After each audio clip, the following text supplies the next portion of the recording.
Wa qala al-yahudiyyu, lantas ia berkata, orang Yahudi ini, saya hanya ingin tahu apakah jumlah jamaah subuh itu sudah sama dengan jumlah salat Jumat atau belum.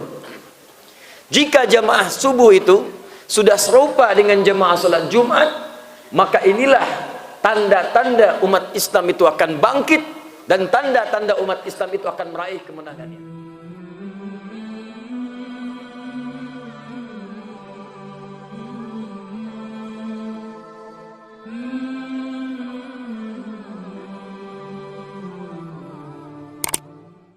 Menunaikan salat subuh.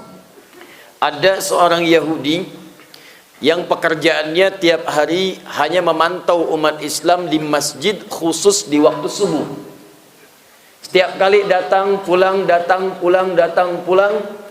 Lantas pernah kemudian diketahui oleh seorang jamaah, ditanya, kenapa anda setiap waktu sering datang ke masjid di waktu subuh hanya untuk melihat kami sholat? Apa jawaban orang ini? Wa qala al-yahudiyyu, lantas ia berkata, orang Yahudi ini, saya hanya ingin tahu apakah jumlah jamaah subuh itu sudah sama dengan jumlah salat Jumat atau belum. Jika jamaah subuh itu sudah serupa dengan jamaah salat Jumat, maka inilah tanda-tanda umat Islam itu akan bangkit, dan tanda-tanda umat Islam itu akan meraih kemenangannya. Maka takbir. Ada satu yang sangat spesial tentang sholat, yaitu keutamaan sholat subuh.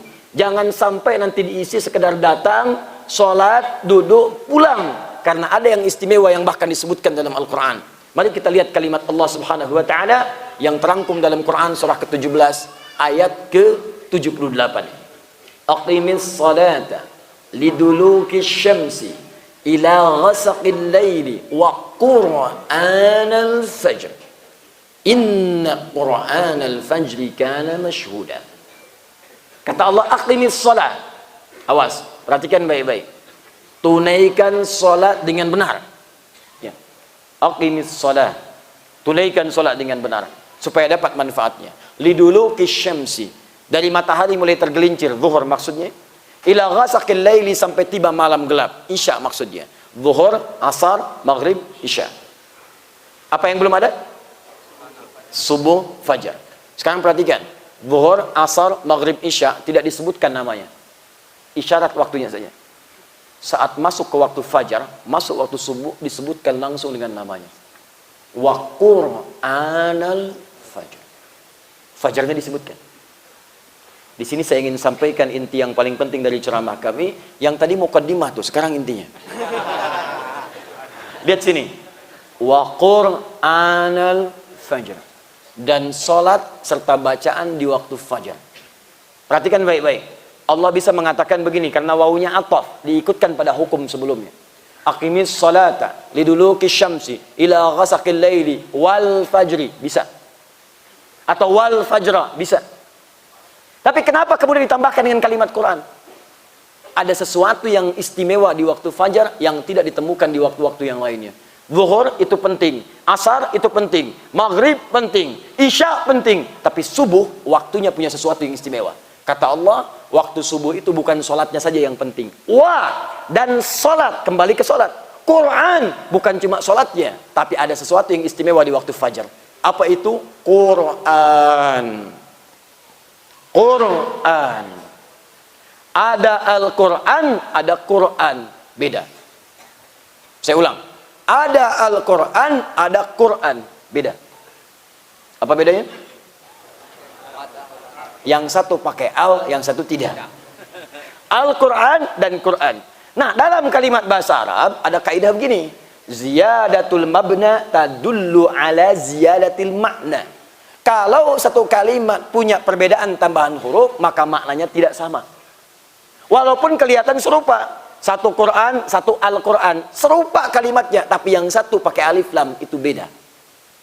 Kalau disebutkan menggunakan alif lam, Al-Quran, maka itu yang dimaksud adalah firman Allah Subhanahu wa Ta'ala yang terangkum dari Al-Fatihah sampai dengan An-Nas, 114 surah, 30 juz.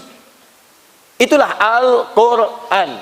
Disebut Al-Quran dari kata Al-Qur'u, bunyi yang terdengar. Kalau diperdengarkan disebut dengan qiraah. Bismillahirrahmanirrahim. Qiraah. Kalau diperdengarkan terus tanpa bosan, Quran. Tambah alif lam, yang ini bukan yang lain. Kenapa disebut Al-Quran? Karena bacaan ini beda dengan yang lain. Terus dibacakan tanpa pernah orang bosan. Silakan Anda cek. Apakah pernah ada orang mengatakan pusing karena baca Al-Quran? Saya tanyalah sama Bapak Ibu sekalian. Dalam sehari berapa kali baca Al-Fatihah? Coba. 11 atau 12? Yang 11 angkat tangan. 12, 13, 14, 18, 17 kali baca Al-Fatihah. Al-Fatihah Al-Quran bukan? Al-Quran 17 kali sehari. 7 ayat diulang-ulang. 7 ayat 17 kali dalam sehari. 2, 4, 4, 3, 4. 2 subuh, 4 zuhur, 4 asar, 3 maghrib, 4 isya. 17 kali sehari tak pernah berhenti. Nih yang mau saya cakap tuh begini. Bapak ibu sejak mulai kita balik kita kan sholat. Taruhlah usia dari sejak 13 tahun. Perempuan 9 tahun sholat. Sekarang sudah umur 40 tahun. Sudah umur 30 tahun. Sudah umur 50 tahun ke atasnya 60 tahun. Masih sholat. Setiap hari 17 kali. Kalau 17 kali setiap hari, kalikan 30 hari. Dikalikan 12. Berapa jumlahnya? Kali 30 tahun. Jadi selama ini, orang tiap hari baca Al-Fatihah. Baca. Tapi tak pernah ada kasus orang pusing, orang kena migrain karena Al-Fatihah. Sila tanya datang ke rumah sakit. Dok, adakah orang datang mengadu ke sini? Saya pusing pak. Kenapa? Baca Al-Fatihah tiap hari. Tapi buku lain, silakan cek. Kitab lain, cek. Kitab paling hebat, majalah paling bagus, baca 17 kali sehari. Baru 3 kali, dah bosan. Kok ditinggalkan? Hafal. Tapi Al-Fatihah tidak, Al-Quran. Karena itu disebut menggunakan Al-Quran. Karena kitab ini istimewa, beda dengan bacaan-bacaan biasa. Tapi kalau alif lamnya dihilangkan, Quran, alnya hilang. Maka ini dalam fikih tidak diartikan kecuali satu. Semua bacaan-bacaan yang kita sampaikan untuk mendekat kepada Allah. Quran. Bisa masuk Al-Qurannya, bisa masuk doanya, bisa masuk istighfarnya, bisa masuk zikirnya. Semua bacaan yang bisa kita mohonkan kepada Allah disebut dengan Quran namanya. Masuk Al-Qurannya, masuk zikirnya, masuk tasbihnya, masuk tahmidnya, masuk istighfarnya. Itulah Quran. Dahsyatnya amalan subuh. Subuh itu bukan cuma sholatnya yang penting, tapi semua bacaan kita akan langsung dipersaksikan oleh Allah dan seluruh malaikat-malaikatnya. Perhatikan hadis Nabi berikut ini. Kata Nabi, tajtami'u malaikatul laili wa malaikatul nahari fi waqtil fajri. Semua malaikat siang dan malam akan berkumpul di waktu fajar menyertai orang-orang berzikir kepada Allah Subhanahu wa taala. Karena itu kalimat Qur'annya, inna Qur'anal fajri kana masyhuda. Sungguh semua bacaan yang disampaikan di waktu subuh itu semuanya didengar langsung, disaksikan oleh Allah dan semua malaikatnya. Karena itu ketika ada orang berdoa, bukan sekedar doa di waktu subuh. Di sampingnya banyak malaikat mengaminkan. Ya Allah berikan si fulan A, ya Allah rukunkan kami, ya Allah anugerahkan kelancaran pekerjaan. Malaikat menyampaikan amin, kabulkan ya Allah, amin, kabulkan ya Allah. Cuma memang sifat malaikat itu gaib, tak tampak. Sebab kalau ditampakkan tak jadilah Tuhan berdoa.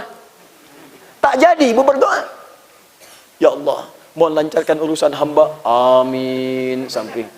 Siapa? Malaikat maut. Tapi tenang saja, bukan ke kamu kok. Saya mau datang pada si fulan dulu. Tak jadi kita berdoa. Jadi kita mohonkan amin, amin, amin, amin. Doa. Istighfar. Astagfirullah, astagfirullah, astagfirullah. Malaikat mengatakan ya Allah ampuni dia, ampuni dia, ampuni dia. Karena itu saking pentingnya waktu ini, bahkan ada orang disebutkan dalam Al-Quran, sebelum subuh dia sudah memburu waktu ini. Istighfar menjelang subuh. Waktu menjelang subuh disebut dengan sahar namanya. Sahar, sahar, sahar. Ada orang ahli istighfar sebelum subuh. Dan disebut oleh Allah langsung dalam Al-Quran, ini calon penghuni surga. Ada calon penghuni surga yang sedang beraktivitas di bumi. Apa diantaranya? Wabil asharihum yastaghfirun. Di waktu sahar menjelang fajar, dia berburu istighfar tobat di hadapan Allah Subhanahu wa taala. Ya Allah ampuni saya. Ya Allah ampuni saya. Ya Allah ampuni keluarga saya. Ya Allah ampuni masyarakat saya. Ya Allah ampuni tetangga saya. Ya Allah ampuni kawan saya. Minta. Itu ahli surga, ahli taman surga, orang takwa yang sedang beraktivitas di bumi. Itu dalil yang ada di Quran, surah ke-51, ayat 15 sampai dengan ayat 23. Di ayat 18-nya, wabil asharikum yastaghfirun. Kalau kualitas subuh ini kita maksimalkan seperti ini, sebelum subuh datang, istighfar, astagfirullah, astagfirullah, astagfirullah. Koreksi diri, ya Allah, saya banyak maksiat, ya Allah. Bagaimana kalau saya wafat sekarang, ya Allah?